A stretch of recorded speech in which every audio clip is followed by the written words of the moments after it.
Okay, let's see if this gets us going here. All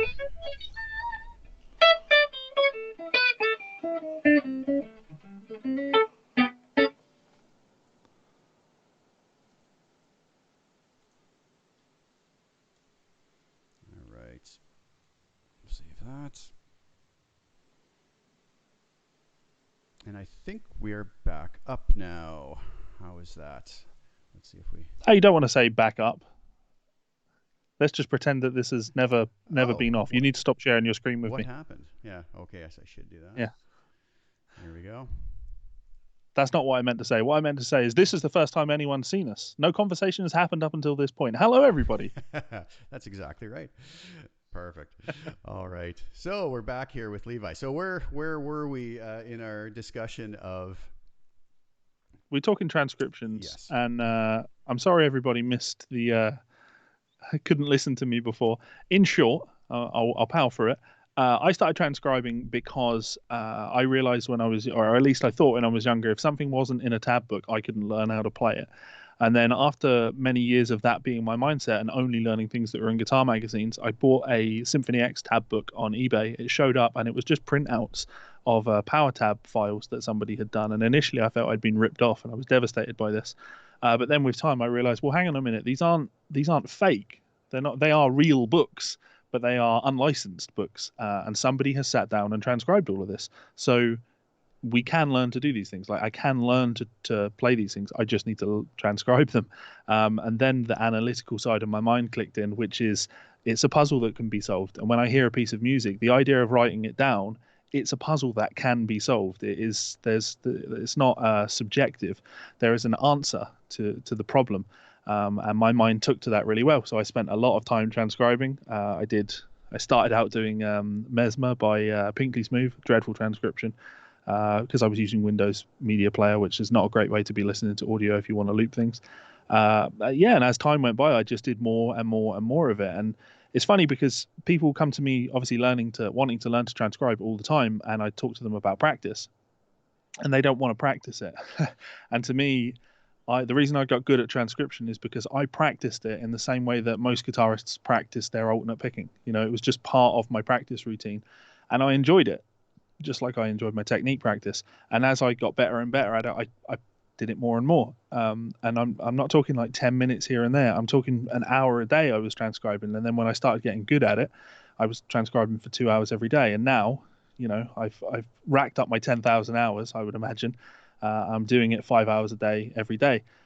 You have to you don't have to, but if you want results, you need to put in the time, and you will get the results once you've put in the time. If you're putting in 10 minutes a day and you hate every second of it, it's going to take you 50 years before you're any good at it. 100%. So yeah, that was how I got into it. A puzzle that could be solved. And when Guthrie's album dropped, and there were no transcriptions for it, I was like, I can do that. I was like, Guthrie got his start in the industry by transcribing and working for magazines. Steve Vai got his start in the industry by transcribing, impossible stuff. I was like, I'll get my start in the industry by transcribing this impossible Yep. stuff. And that was the first time my name sort of started to pop up online when people heard that I had transcriptions for that album. So yeah, there's the So answer. did you do the Errata Kicks album? I did the Erotic Cakes album, but not the version that you'll find on Jam Track Central. Okay. I did the unlicensed version of it. I wasn't giving them out. I didn't post them publicly, but people knew I had them. I was trading them with people for bootlegs and things because respect of copyright type thing. Right. I know Guthrie doesn't like his tabs being shared, so I kept them to myself, kind of. Then word got round and people started calling me an asshole on various forums because I wouldn't just give these tabs away. So I was like, you know what? Fuck it. I'll just post them on scribe.com.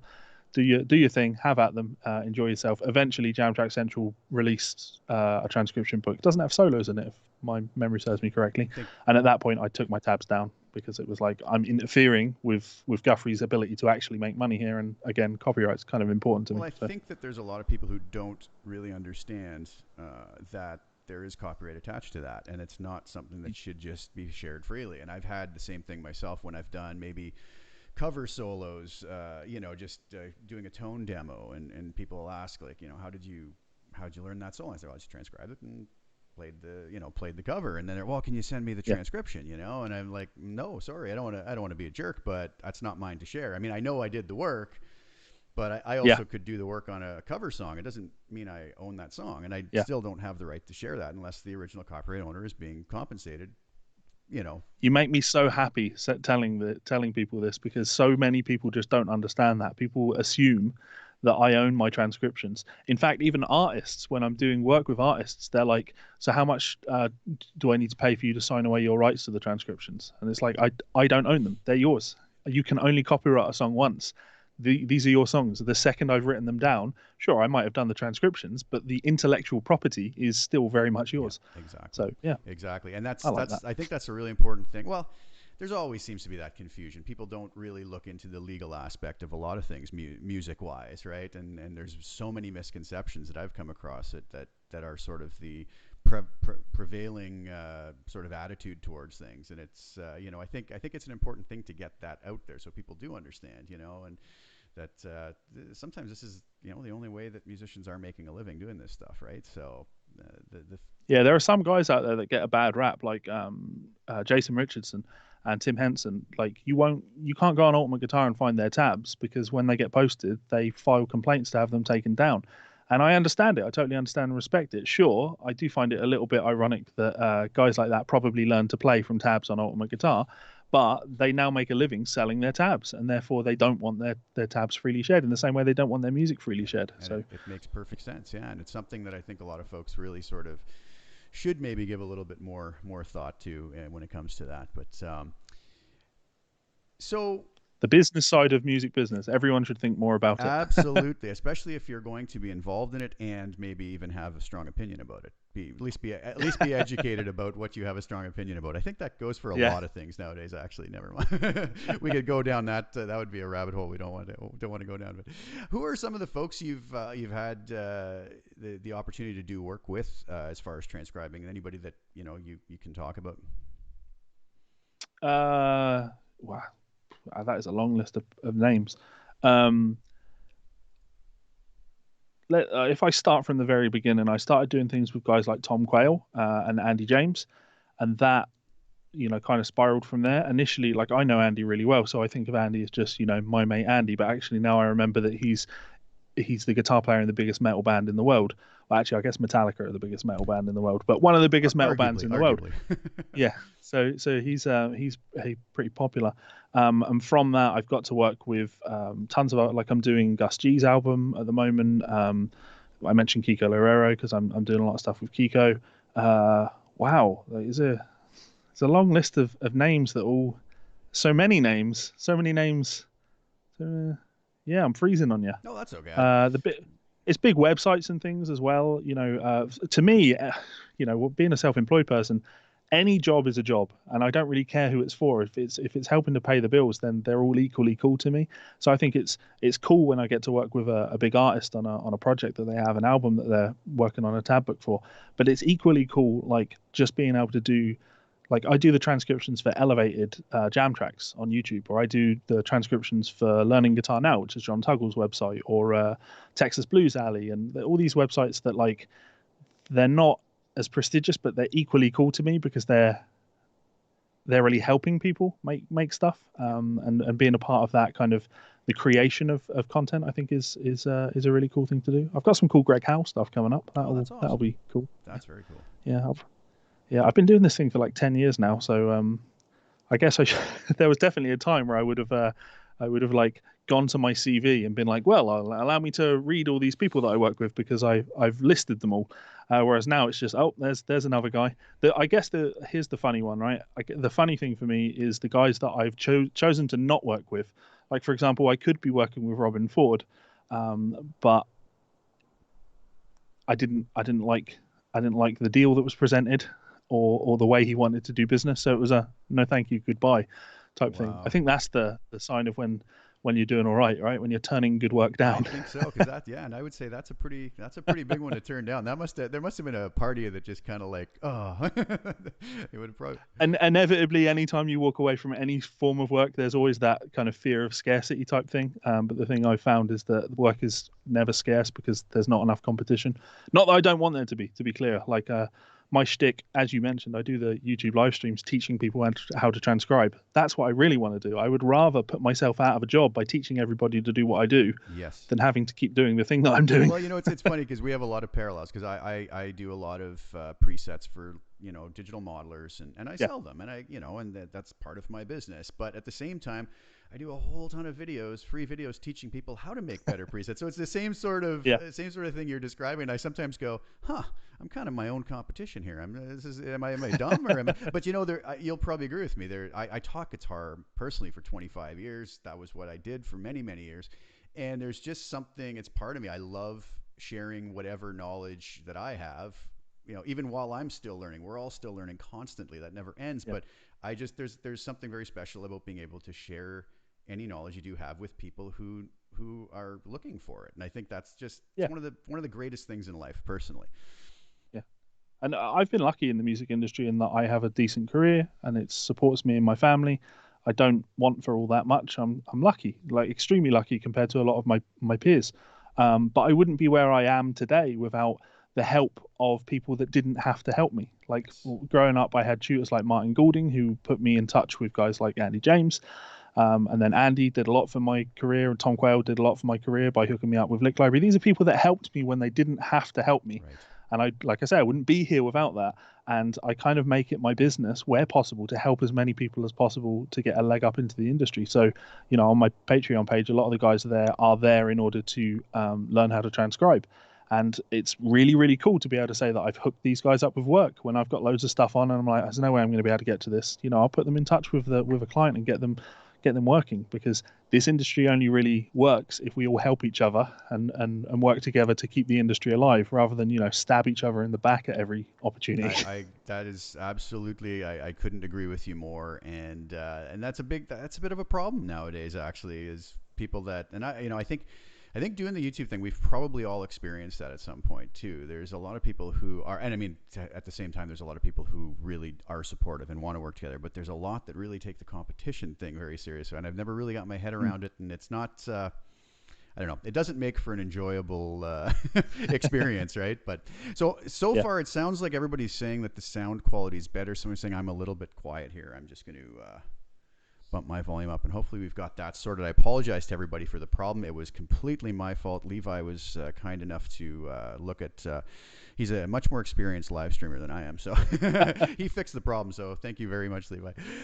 So this is what's interesting is when I first started watching your videos. I don't know how many, a number of years ago. I've been watching it for a while, and it was really interesting because when you would be doing your streams where you were doing transcriptions, you and I use a lot of the same software for transcribing, and I had been using them even before I'd seen you use them. It's just stuff that I stumbled across, right? So I really got a kick out of that. But one thing, there was actually 2 or 3 things that when I watched you transcribe, I'm like, oh man, why am I not doing it like Levi's doing it? That is really cool idea. Something, for instance, like just tapping out your bars and setting your markers right off the bat before you do anything. And then I go, well, now I can yeah, see my bar. What was I thinking? That's so obvious, but yeah, why didn't I do that? And it's so it was just an amazing thing I learned so much from you and in your workflow. And because we were kind of already using the same tools, I was like, oh, this makes life so much easier. So that's my next question. I mean, I already kind of have a good idea, and anybody else who've watched your channel would know.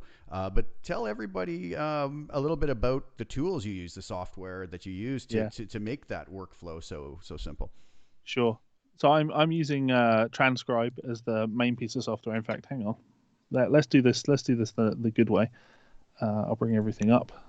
There you go. See, it's like I'm a Oh, streamer. see, this is Um, yeah, that's awesome. move my face over here. What? There we go. This is Transcribe up in the top left.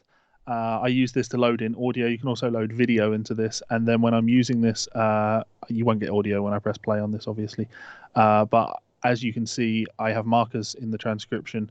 I've not marked them out fully in this, so now I can see this is all of measure 1 in this particular song. And if I want to zoom out a little bit, there we go. I can highlight an entire measure, or I can highlight 2 beats of a measure, and it's quick and easy to do that. To be honest, I don't actually use any other features in Transcribe other than the speed features. You can go into the effects section and start dealing in like equalization or adjusting the tuning and other various settings.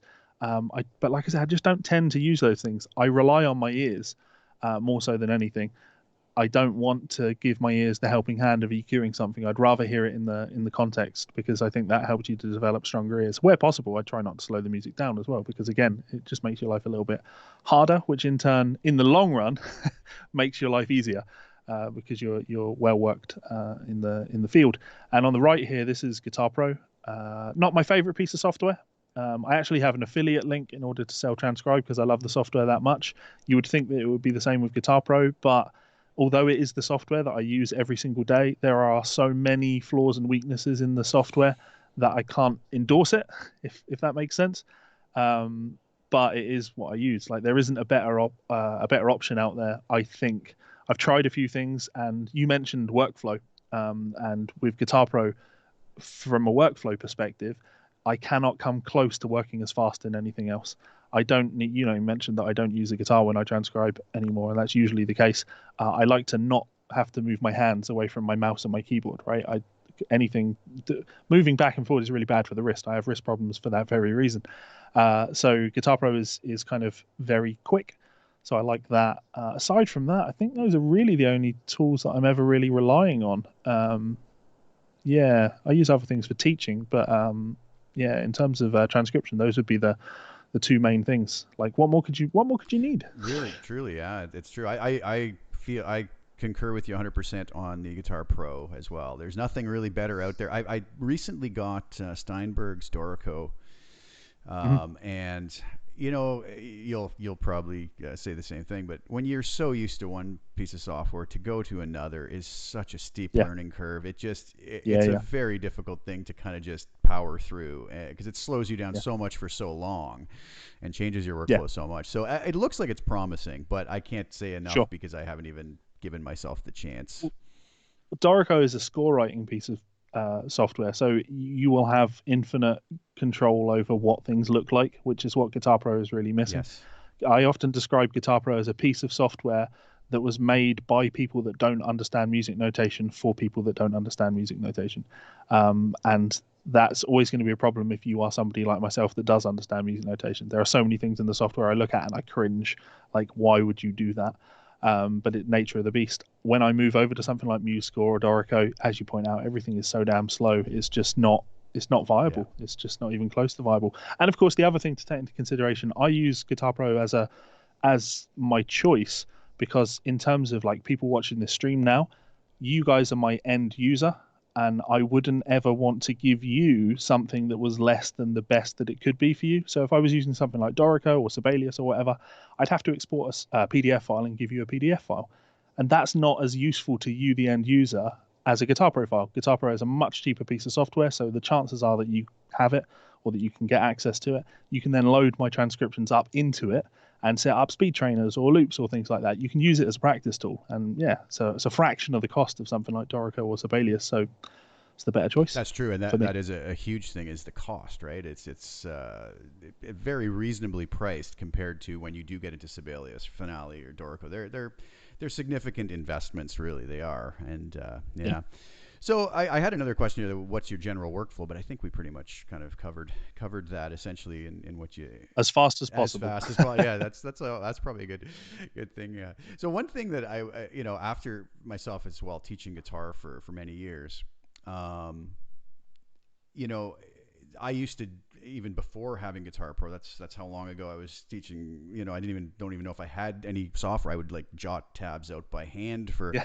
for folks, right? And but I was always putting in the rhythmic values. If it's a 16th note, it has to be notated as a 16th note. It's an eighth note, Yeah. it has to be notated as such. I mean, otherwise, this is a useless exercise. Yeah. And so many of the students at the time were used to going to Ultimate Guitar and seeing these little numbers on lines with no rhythmic values whatsoever. And you said something in your live stream for your Eric Johnson Righteous transcription. I think you said, you brought up a really, really interesting point that I just went, yes. You said anybody can listen to a note and find it on their guitar given enough time. Yeah. That's really not the secret here. Now you have to be able to present this, put it on a piece of paper in a manner that is not only, I don't know if attractive is the right word, or easy to read, but also to give that information, necessary information, to be able to Yeah.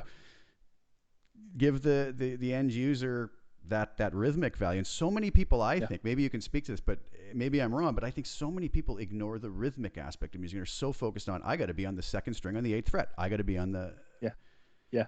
Yeah, no, totally. The kind of spiel I usually give in this is I point out that a monkey can learn pitch recognition. A monkey can imitate pitch recognition. And then I rightfully point out that there is actually, I've seen videos of a dog that has been trained to do pitch recognition. A woman plays or sings a note at a piano, and then the dog has a giant piano, and he taps on the sound that he's heard, type thing.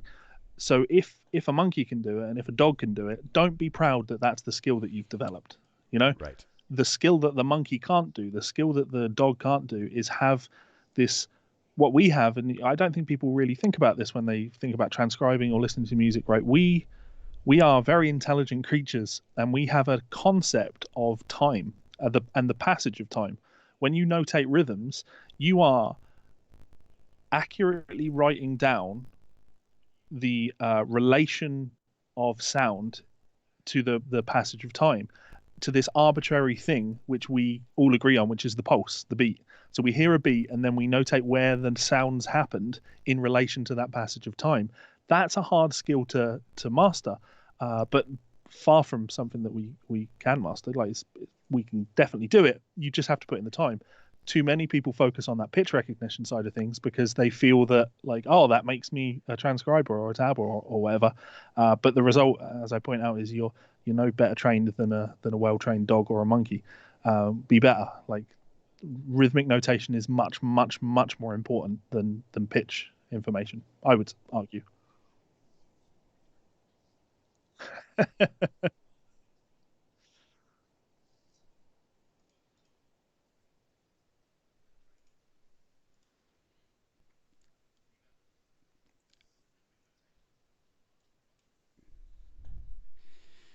And when I heard you say that, it was like, well, I just felt like saying amen, Yeah, you yeah, know. And it's after teaching for so many years and just realizing, like you said, just people just are so focused on this other thing, right? I need to know where my finger is. I think that even comes from the fact of, I want to play as fast as I can, and I just need to know I'm where gonna those sit notes go down as with. Don't quickly as worry, possible. guys. I I'm need gonna to hit sit them as down with quickly him as after possible. this And I don't care, stream, and I'm gonna teach him how what to the distance use between them is. It OBS doesn't matter, properly. right? But so I thought that was a really great point. Sorry, guys. Again, somebody said my audio was only Yeah. coming out of one side. Man, we're having a terrible time. It should be better now. I've clicked to a mono source. So, anyways, hopefully that's it now for these problems. Okay. Thank you. Yes. Maybe Growing you could up, do a it was video about that. I'll rock watch and that metal, for sure. guys. There's no avoiding I don't that. do You enough know, of Joe this. Is my Satriani big kind of big got me problem. I do into have to figure it playing out. Awesome. music. Okay, so I Then hopefully everything there is was an working issue now. of Total So Guitar Magazine over let's here move in on the from UK that transcribing. had Let's Joe talk about some of your Satriani on the musical cover, influences. You've already Mick touched on a Thompson few of of them, but Slipknot, and who Noodles were of the some of band your The biggest Offspring. musical influences And growing this up? was Mick Thompson of Slipknot's first ever interview without his mask on because he forgot to bring his mask. And it was like a round table thing where those three guys all sat and essentially interviewed each other. And those are three massive musical influences on me. I love all three of those guys to this day. And then a little while later, following some of the stuff Mick Thompson talked about, he referenced bands like Cacophony and Racer X, which got me into Jason Becker and Paul Gilbert. And then I went down the Shrapnel route, a misspent youth, shall we say, of shred guitar. That was me, and it took me a long time to move away from that love of shred guitar, or not move away from, but get in some other influences. Everything did come via that, though. You know, it was seeing Paul Gilbert's instructional video that made me think, oh, okay, instructional videos are something that I should check out.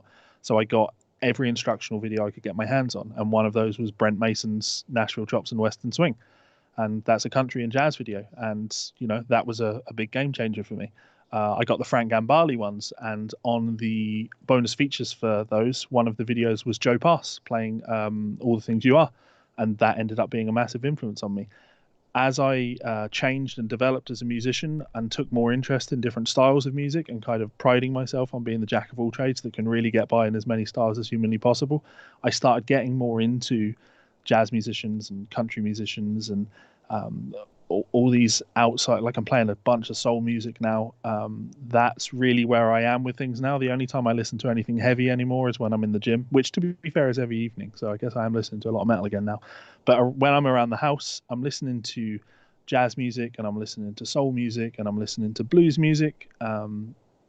and my influences are less and less guitar-y as time goes on. I mean, I'm going to be talking a lot about Charlie Hunter on my YouTube channel. I guess he's a big influence at the moment.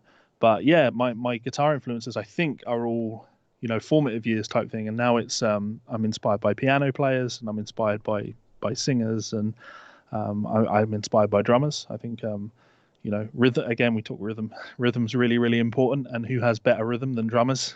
Who focuses on rhythm more than drummers? So yeah. But if you wanted to boil it down to just one name, my favorite rock guitar player is Michael Romeo of the band Symphony X. So there you go.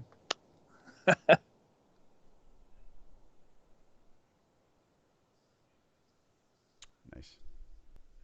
Nice. And isn't that funny? You're probably the same as me. The guys that Yeah. I would say are my favorite players are probably the ones I least sound Yeah. like when I'm playing. Yeah, I don't know there how was that definitely works a out, point in but my it career seems where to I happen was quite like, I wouldn't even quite a say bit with a career lot because of I wasn't players, even right? working professionally, but all I wanted to do was sound like Joe Pass. And the more and more I studied and the more and more I practiced, the more and more I realized I'd moved away from my goal of sounding like Joe Pass. Because when I listen to Joe Pass, I mean, he's really messy at times, like really not clean, you know. But that's part of the charm of it. And I've got my main guitar on me at the moment, and this is Right. my it's just Fender Telecaster, but I've modified it to be like a Danny Gatton clone. I love Danny Gatton, one of my favorite players. And again, you listen to Danny. Danny wasn't a pristine guitar player. He was messy as hell. The faster he got, the messier he was. But that's all part of the vibe of it. Right. So yeah, I guess that's also a bit of a cop out, isn't it? Because now I can say, well, I'm a messy guitar player, but all my heroes are messy guitar players. So it's much harder work being like Michael Romeo. Right. Okay, so now oh, absolutely. Yeah. So now I'm hearing again we're having audio problems, and I'm not sure what is going on. If anybody can tell me, there's no settings different here, so I don't know if this is just a stream issue or we'll keep going, and hopefully things will straighten out, or somebody can let me know if it has straightened out at all. Um, Tell us about, like, have you released any albums? Do you have any original music out there? Yeah, I have CDs, and had a band called Hellcat Molly. I self-funded, crowdfunded, sorry, an album 5 years ago now, Out of the Ashes. And being all about the music business side of things, I realized that most people probably weren't interested in what Levi Clay was going to release with a singer on it, even though that's how I prefer to write because I like bands with singers. So I did a second version of that album where I took the singer off and replaced all of the vocals with lead guitar. So there's an instrumental version of that, which is called Into the Whiskey. Um, and yeah, that's it. After doing that, I realized, like most of my friends had already realized, releasing music is pretty pointless if you're looking for a career. And I'm all about making sure that I can pay my mortgage. So I put my attention into things that make money. I did re-release that album under Levi Clay instead of Hellcat Molly last year, and it's on Spotify and everything. And if people want to go and check that out, by all means do. It's heavy metal, Well, it's 80s metal. yeah. It's what Michael Romeo would sound like if he was in Racer X. I like singers that sing really high, and I like making a lot of noise, and I like making sure that there's a spot in the song where I can play a bunch of licks that I definitely couldn't play anymore. The entire album, of course, was recorded on my Vigier Excalibur, so that makes playing very easy. Nice. Yeah, so I have put music out, but the idea of putting more music out is just not something that I'm all that into anymore.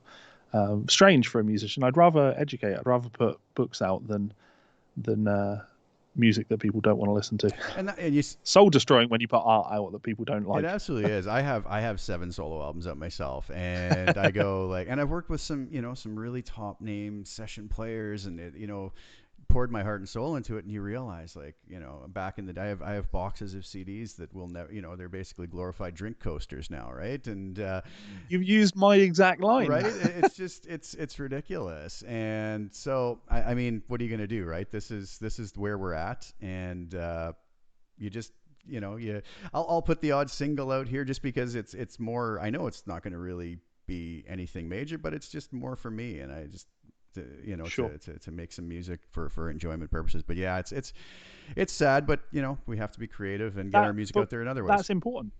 That is important. So you're doing it for your own enjoyment. My partner, Melissa Kelly, she's a musician. She's a songwriter. She's more qualified than me. She has a master's degree in songwriting. She is an artist. nothing in this life could stop her from the idea of I need to write music and put out an album because I'm an artist and that's what artists do. I As more so now, like working with her on things, I've realized that I am not an artist. I am a businessman. She is an artist. She would starve and put art out. Whereas if I got close to starving, I mean, let's be realistic, I'm a long way off starving. Um, if it came to that for me, I'd give up the music and focus on the business side of things. I respect people that have that will and that drive, because nothing can beat them down. It doesn't matter how few people listen to something that they put out; they don't care. They're just making art. Um, and I'm too focused on surviving.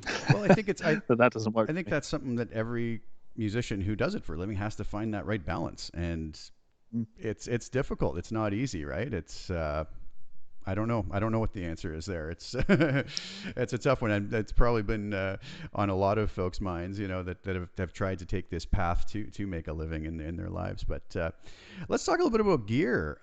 What's your Sure. favorite go-to gear as far as guitars, amps, etc.?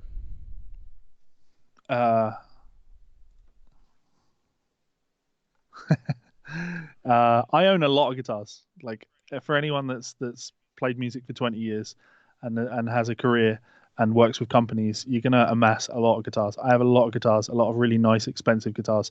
This is a Mexican Fender Telecaster though, and it's the main thing that I play. I really, really, really, really enjoy this guitar. It's horrible.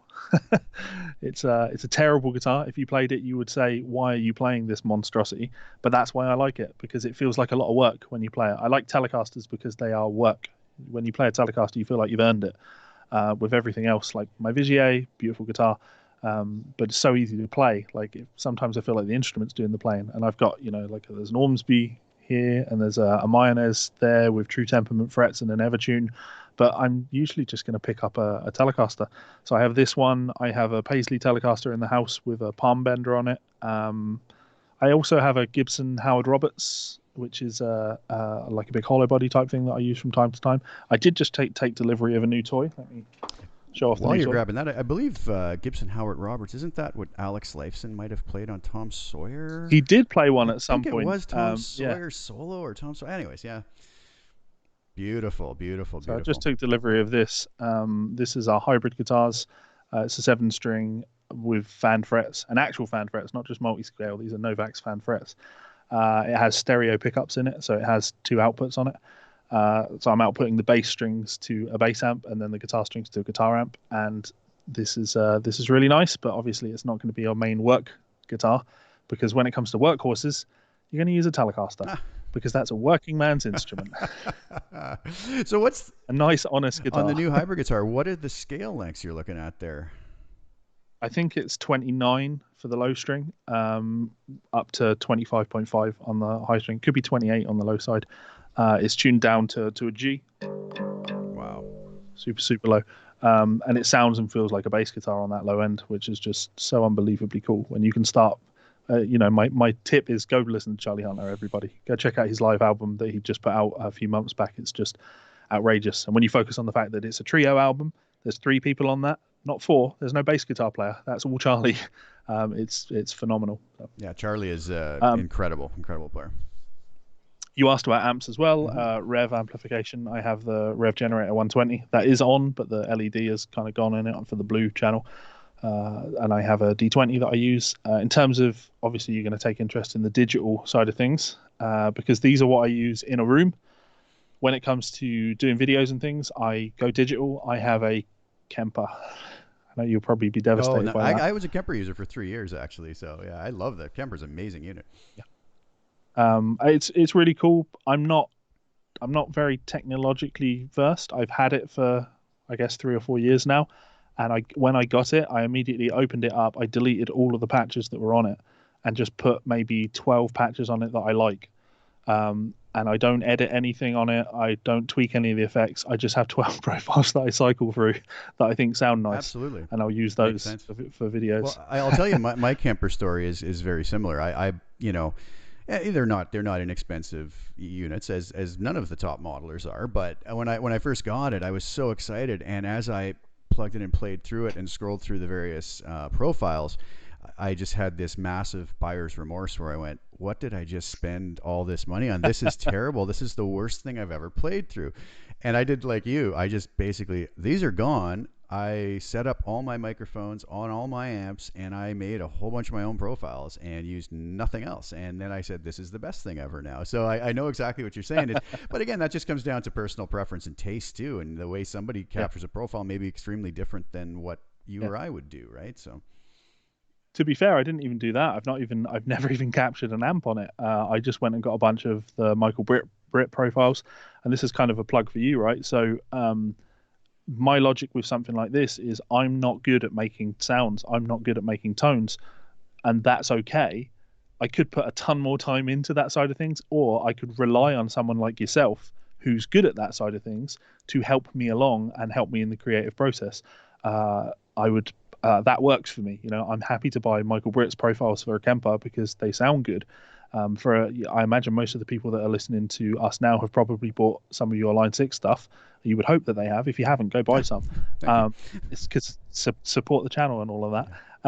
But because they should trust your ability to do things. I want things to be done as quickly as possible so I can get into the process of making music or jamming, which I know sounds ridiculous for somebody who said he doesn't want to put out any music, but you know what I mean? Like, I want as little in the way of the it's not even a creative process because I'm an improviser now. I just want to sit down and close my eyes and improvise. And if I have to spend 10 minutes, 20 minutes looking for a tone, nah, it's not for No, me. absolutely right. Yeah, that makes sense. And actually, Michael Britt makes some absolutely spectacular Kemper profiles. So for anybody out there who is a Kemper user, definitely check out Michael. He's probably the top maker of those. And I did try some of them when I had my Kemper, and yeah, very, very good stuff. I believe he's a guitar player for Lone Star. Am I wrong about He that? is. Yeah. I Yeah. only just found this out like last year. Yeah, he's yeah. So he seems like I've never had the opportunity or pleasure talking with him, but he seems like I've seen him converse online in forums and whatnot. He seems like a great guy. Definitely knows what he's doing in making tones like that for sure. So that's awesome. Yeah. So what if I had to ask you this, like sort of desert island stuff? What would one or two pieces of gear you just couldn't live without, as far as guitars, amps, and or whatever else, whatever? Well, if I was on a desert island, I'm going to be pedantic here. If I was on a desert island, I would assume I don't have any access to electricity. Yeah, So good call. yeah, so I would, unless I'm making batteries out of lemons and things like that, I'd still probably take a Telecaster, maybe like a thin line telly, so I could have a bit more volume. I am a firm believer in, it's the reason I play a telly. I don't think you need high quality gear in order to play music. In fact, I think that there's a bit of a cancer surrounding the idea of high quality gear. The reason I often say the Telecaster is the greatest guitar is not because it's the greatest guitar. Every single instrument that came after this, every single instrument that came after this was an attempt to improve upon this. So we are acknowledging when we pick up a Telecaster that it isn't perfect, and that's the thing I like about it, because when I play anything else, like my Vigier, it's beautiful, but there are definitely things about it where I'm like, well, I could improve upon this. Like I could put true temperament frets on it. That will make it better. That will definitely be an improvement on it. There are definitely things that you can do. With a Telecaster, I don't think about anything like that. I just worry about playing the damn thing. So if I was on a desert island, I would sit with a Telecaster or any guitar and play like Jerry Reed until I ran out of water. I'd focus on learning to play like Jerry Reed, or I'd maybe focus on bluegrass or a gypsy jazz. One of those three things. I think the point I'm getting at is if I was on a desert island, the gear wouldn't be the important thing. It would be what I wanted to do with the gear that would be important. That's the real struggle for me. Where shall I focus? I totally agree with you on this this strange fascination, especially online, of sort of splitting hairs, navel gazing at every little detail of equipment, and forgetting that you actually have to make music with it, and that at some Yeah. point you just have to forget what's in your hands and what's behind you, Yeah. and just make something that is going to emote an emotion in somebody or yourself. And yeah, it can get, and especially doing what I do with the whole idea of making sounds and tones and presets, and then you hear you hear or watch or have these discussions, and sometimes you just kind of shake your head going, wow, there's so many folks are focused on the wrong thing, as far as it's not the gear, right? I mean, take a guy like Eric Yeah. Johnson, hand him anything, and guess what? Eric Johnson's going to sound incredible. he sounds good. Even though there's nobody out there that's more finicky about gear and right, but he's still, you could hand him anything and it's going to sound better than 99.9% of the players that are walking this planet, right? So yeah, and all the other guys will be worried about, oh, but have we really done enough A/B tests between basswood and older? right. And it's like, you are wasting your time because you are A/Bing guitars in isolation and you don't hear them in isolation. When they're in a mix, you can barely hear them at all. Like, none of these things matter. One of the funny things Play about music. these comparisons, and this I do comparison videos between pieces of equipment because people are interested in that and they do want to hear it. But there's so many things, such as if you're comparing two guitars, you cannot strike the string at the same volume, the same velocity, the same place. Yeah. So any minute differences you think you're hearing are very likely attributed to something much different than what you think they're attributed to. It's not the basswood versus the, it's the fact that you angled your pick slightly different and played 3 millimeters closer to the bridge, and hit it with slightly less velocity, which is going to have the cumulative effect of that is going to be far outweigh anything, even the amp you're playing through. So when I do any comparisons, I'll literally reamp the same track, make sure they're matched to within 0.1 dB in volume, and then then all of a sudden people go, oh, well, there's really not that big a difference. No, because you're finally hearing a comparison in the way that it needs to be done. Otherwise, it's a pointless thing. So a lot of the exercises and the discussions that I see go back and forth, you kind of go, these are all moot points because there's nothing scientific about it. You have 25 variables and you're trying to come to the conclusion that this one thing is true. And it's like, it doesn't work that way, right? And also, more importantly, even if everything, like these tone nerds were right about everything, let's just, for argument's sake, give it to them. None of that mattered to the people that made the records that we love. Absolutely. It just didn't matter in the slightest. In fact, I'll go out on a limb and say that it was the imperfections and the warts and all that gave those their brilliance and their soul, those recordings, right? Yeah. So I'm all about that. Just vibe rather than. I don't think I'm going to get vibe via tone, and if I am, I can probably buy the tone. I don't have to find it myself. I can pay somebody that's very good at studio engineering and very good at mixing. They can get those tones for me. But if I don't have the goods, and to be fair, I don't really have the goods, but if you don't have the goods, you've got nothing. You have to have the goods. That's why Eric Johnson's, I'm going to go with the best. That's why he's the best. Yeah, he's the best. Crazy. Well, because he's this topic's interesting because it brings up I don't know if it was maybe a year ago now, and you did a video about it, and Jack Gardner did a video about it.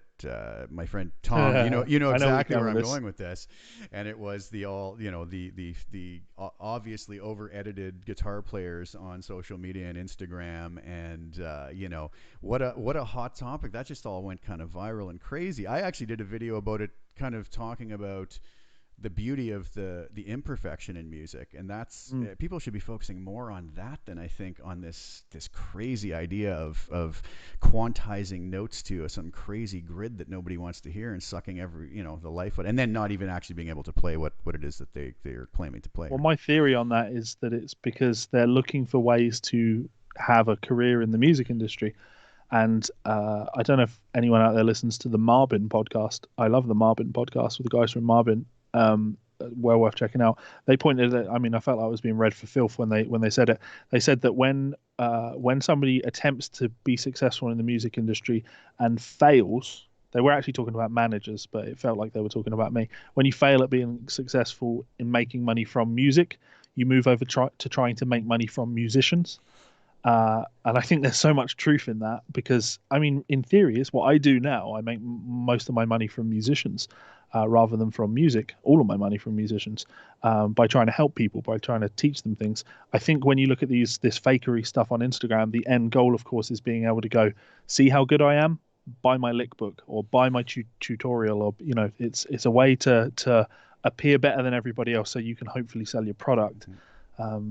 That's my theory on it. I hope that's the truth, because otherwise it's like, what are you doing this for? Well, I don't know. Is it? The need for attention is also a thing that is very large in some folks, I guess, too. I would hope it's not that, but I'm sure there's a certain element of it there. But they are guitar players, and I think that's the reason most people turn to the guitar. It's because they can't sing. That's true. And they want to be in the spotlight anyway. That's very, very true, and a good point. Absolutely. So not to go into that topic too far because I think that's been discussed to death probably. But let's move into talking about some of your educational materials because you have a vast array of guitar educational, music educational material available. So tell us a little bit about your whole body of work that you have there available. I have I sometimes I can be a bit of an asshole when it comes to things like this, right? Because people, especially on those fake guitar videos, where people are trying to attack me, and because that's the best way to argue with somebody. If you can discredit the person that you're arguing with, somehow the thing that they've said is no longer valid. They come for me for, well, who are you? Nobody, you've not done anything. Nobody. Well, allow me to tell you all the things that I've done. I have 14 DVDs on the market with Lick Library, which that's a lot of DVDs. I don't know if I'd recommend buying any of them anymore because there are better ways to support me. But 14 DVDs covering, blues guitar, shred guitar. I don't do any country guitar for those guys, do I? Chord stuff. I got the Chord Encyclopedia DVDs. 4 of those that adds up to I think about 6 hours of probably more 6 hours of chord tutorials because I'm a chord nerd. I have books though. Books are really my main thing now. I write for Fundamental Changes in guitar, and I just released my 10th book, which is Hybrid Picking Technique. But prior to that, I did country guitar for beginners, country guitar soloing techniques, 100 licks for country guitar, Delta blues slide guitar soloing techniques, 100 licks for slide guitar, country finger style like the Chet Atkins and Jerry Reed and Mel Travis type thing. Yeah, so nothing all that bluesy over there. And you can also check out my tutorial stuff on Premier Guitar Magazine. I've been with Premier Guitar for, wow, about 8 years now, I think. And most of it being free. You can just read everything for free, but they do have some products that you can get of some of my articles. I've done their Beyond Blues column for a very, very long time. So yeah, a lot of stuff. And YouTube, of course, Yes. because I don't want there to be a paywall in the way of learning. So I have tons and tons and tons of free educational stuff.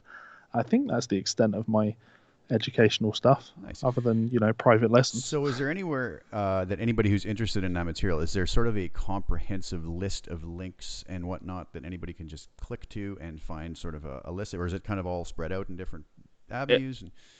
If you were to go on any one of my YouTube videos, in the description for all of them, there's a bit.ly link that goes to my author page on Fundamental Changes website. Where you can check out all of my books. But generally speaking, if you just Google Levi Clay or Amazon's the best place to get my products, right? Absolutely. If you just Amazon Levi Clay, you are going to find a lot of stuff, and that irks. I mean, we can do this now because you're Canadian, I'm English. We can poke fun at Americans. It really irks Americans that if you want to learn country guitar and you go on Amazon, you look for country guitar, you're going to find this English guy. I'm going to be rammed down your throat with my best-selling books on country guitar, because if you want to learn, my camera's there, not there. If you want to learn country guitar, learn from the English. Everybody in Nashville is just like shaking their fist right now. Yeah.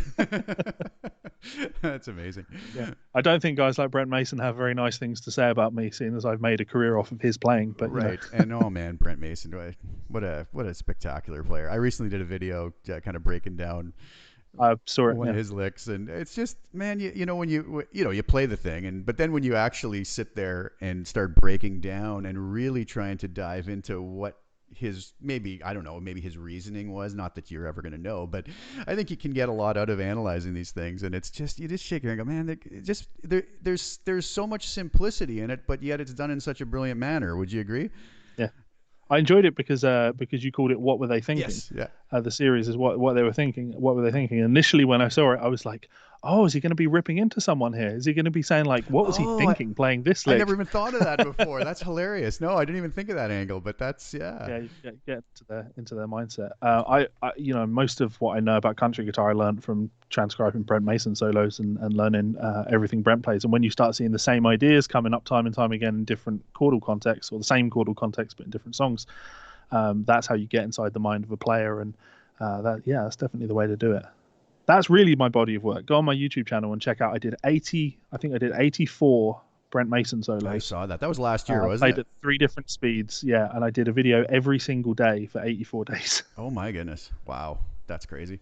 It's it went from something I enjoyed doing to something where I got up and was like, oh god, I've got to do a Brent Mason solo Yeah. before the day gets started.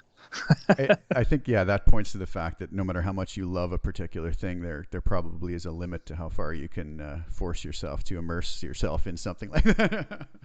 Yeah. And when you've done 84 or so of someone's solos, the 80, you're not going to find anything new in the 85th one, I can assure you. Right. Yeah. Well, but what a way to to sort of get inside somebody's head on To these steal things. someone's DNA. Absolutely, absolutely. Another guy that I know you're a fan of because I've seen you talk about him is Scotty Anderson, right?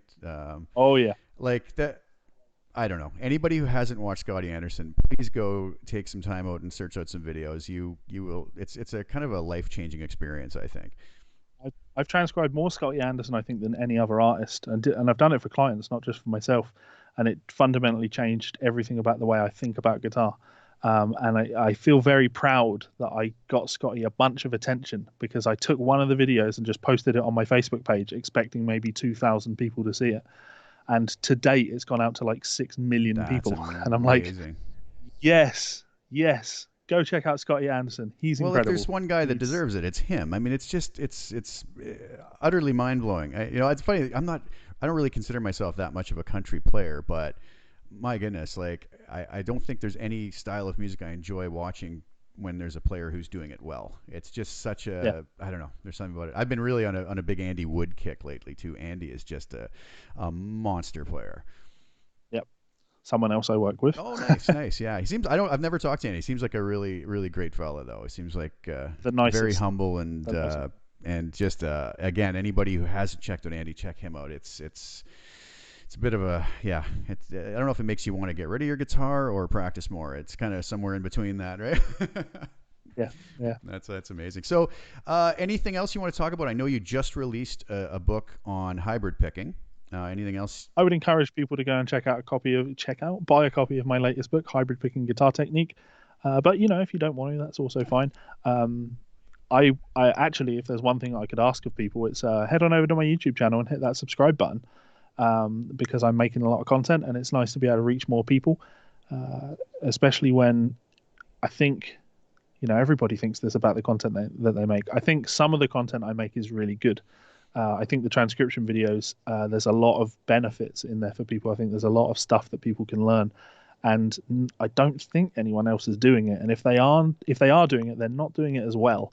So I think that there's a lot of value. I think that I've got a lot that I can give you guys, and it bugs me.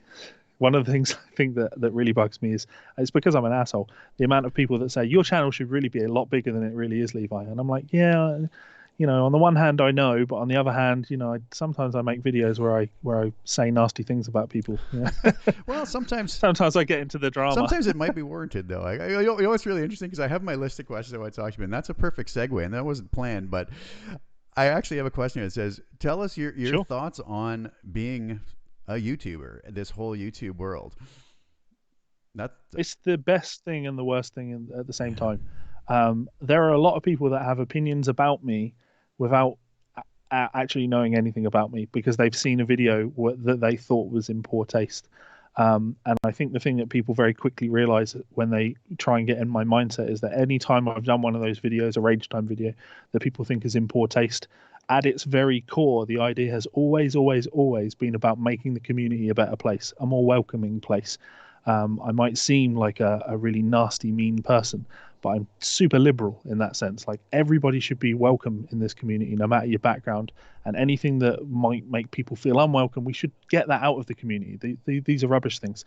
But I lost that battle, and I've consistently lost that battle because the fake guitar thing, it kicks off, and people don't care. They just don't care, and it doesn't matter to them that there's this kind of technique arms race. People like Stevie T or Rob Chapman, like being accused of bullying smaller independent artists, like no one cares because they make funny videos and do funny things. My fear in life is being lumped in with people like that. I would much rather be this kind of isolated, on your own kind of guy that everyone thinks is a bit of a loose cannon.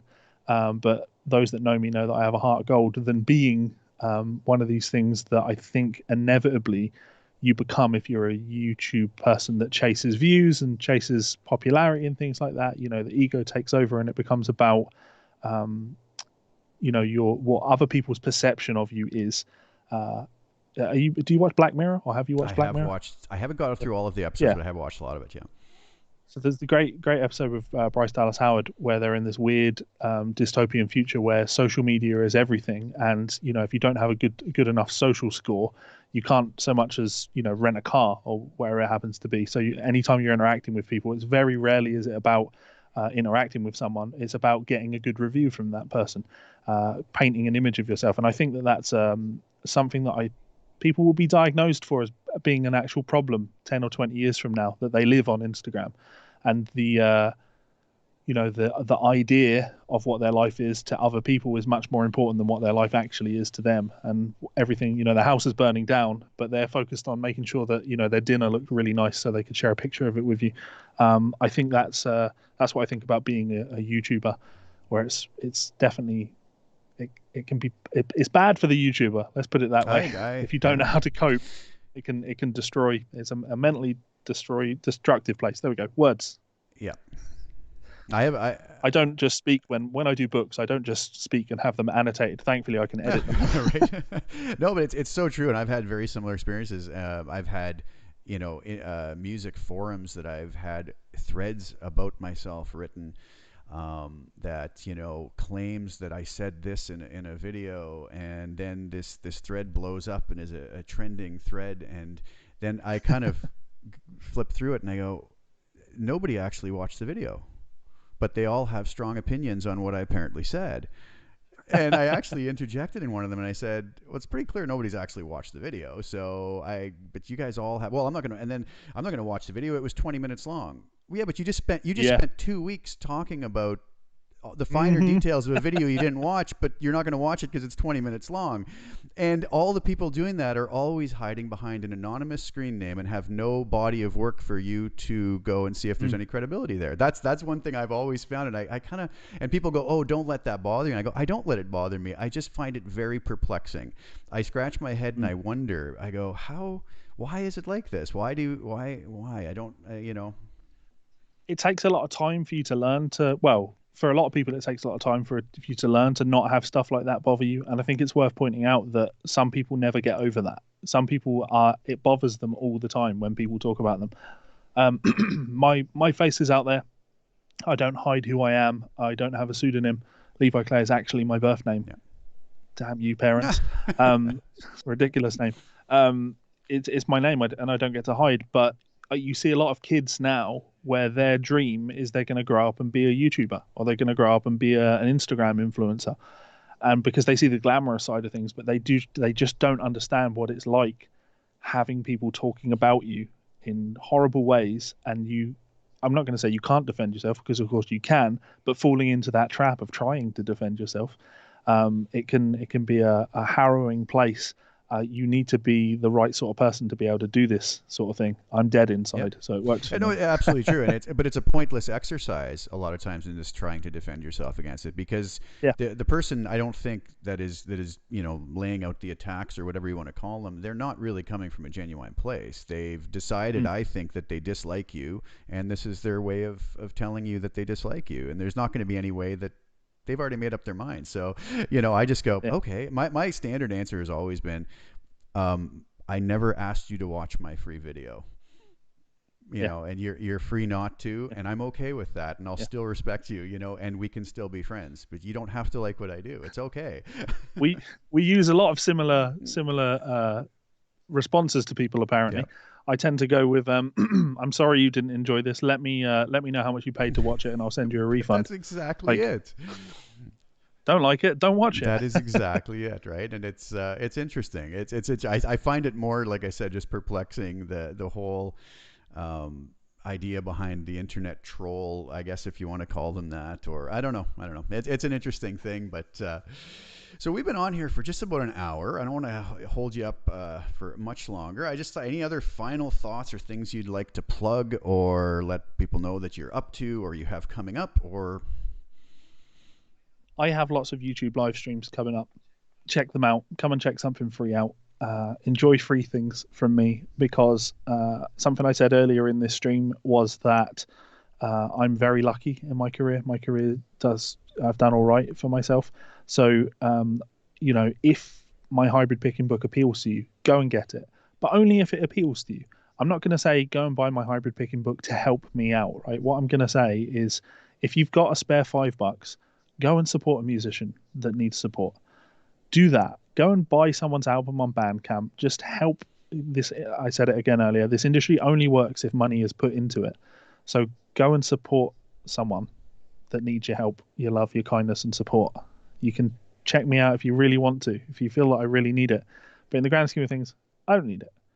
Watch my free YouTube videos. Go and buy a product from somebody that's having a hard time. That's what I'd say. Make the world a better place. That's excellent. Yeah, and it's a very, very good point about there has to, so many folks don't want to talk about the money aspect of music and musicians getting paid.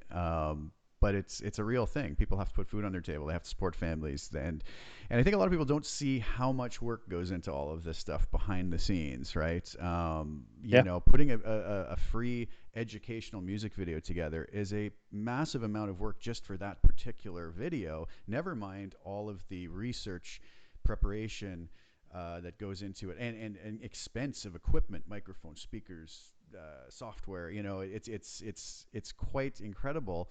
And I think a lot of folks maybe that just not, they don't realize that all that does go into it, right? So absolutely, I'm of the same opinion that really try to support any of the folks out there that you really enjoy what they do. Make sure to support them. That's why that was my whole purpose of doing my top five YouTube videos, because you have a bigger following than I do on my channel. That's not the point. The point is I think you're doing amazing work for what you do, and I think I've learned stuff from you. I want others to as well. So I think that's a great thing, and we should never sit there and go, well, I know everything. I can't learn from anybody else. Of course you can. Everybody can. And that's the second you stop trying to learn from others, is what's the point anymore, right? But it's not even just about learning from others, right? Because maybe you are in a position where there's very little for you left to learn from people. And maybe you're a teacher, maybe you're not. But even more so, if you're not a teacher, if you see somebody that's making great content and you can afford to support them, they're making great educational content and you can afford to support them, doing so might mean that they continue helping other people. Yes. People that maybe can't afford to buy products. Helping keep artists afloat, helping to keep content creators that you think make good content is how the cream rises to the top. Let's have less Stevie T's in the world. And I hate myself to even say this because he's so damn big and popular, but let's have more Adam Neely's in the world. Mm-hmm. Yeah, let's have more again, same, his biggest music YouTuber I think there is. Let's have more Rick Beato's. Rick Beato is popular because he offers a great amount of free stuff for people. We need more people like that, and I think we need a few less Stevie T's in the world, to be honest. Yeah, Rick is fabulous. He's. I don't know if there's any better music channel out there going right now. Just fabulous, and like you said, he gives away so much knowledge for nothing, right? And you can tell he's very passionate about it. It's. I have somebody in the chat asking, can you share your website URL? My website URL. Just www.leviclay.com. There you go. That's nice and simple. I'm trying to think the best way that I can do this. Keep talking at me. Ask me a question. Ask you a question? Okay. Let me see. I'm through on my. That's probably a bad idea, because if you ask me a question, then I'm not going to be able to answer it because I'm looking for something, aren't I? But I'm heading on over to the YouTube stream. Oh, great. You're heading on over to these. Then I can post the link. There you go. Perfect. That sounds good. See? Yeah, and we are gonna wrap up shortly here, but somebody says looks like the latest info is from 2018. I've not updated my website in a very long time. Well, it's interesting. That's an interesting point, though. I have a website too that it basically stays static because there's so little traffic. Not little traffic. It gets traffic, but when you're doing the YouTube thing daily, that almost kind of becomes your website. That's where people are going to get the real updates on what's going on, right? So, absolutely. There's sending people to my YouTube channel, which is here. Oh no. See if this works. And you know what? After the stream is over, I will go into the description of the video replay and add some of Levi's links as well. If anybody wants to just click down there too, that's another option. There's my YouTube link, because everybody wants a YouTube link. And then if I copy this, Oh,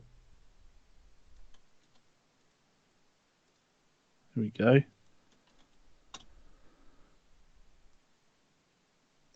Are any of those going to work? I think. Oh, I see. It's Ultimate that's asking. Yeah. Yeah. There's always a delay on that. I think, is there not? It's like when Sure. the comments come in. I know the link. I can literally type the link. Like if I go. There